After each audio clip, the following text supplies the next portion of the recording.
அடைக்கலம் தந்தீரே, தாகத்தால் தவித்தேனப்பா என் இயேசப்பா, ஜீவ தண்ணீர் தந்தீரப்பா.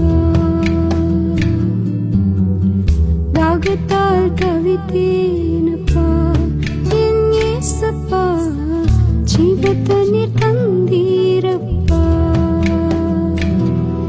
ஆமாண்டவரே, நிச்சயமாகவே தனிமையில் அனாதையா இருந்த என்னை குப்பையிலிருந்து எடுத்து கோபுரத்தில் வைத்திருக்கிறீரே, உமக்கு நன்றி அப்பா. நீங்க மட்டும் போதும்பா, கிருபை மட்டும் போதும் ஆண்டவரே. எஸ் ஜீசஸ், நீங்க மட்டும் எனக்கு போதும். ஜீவனை பார்க்கிலும்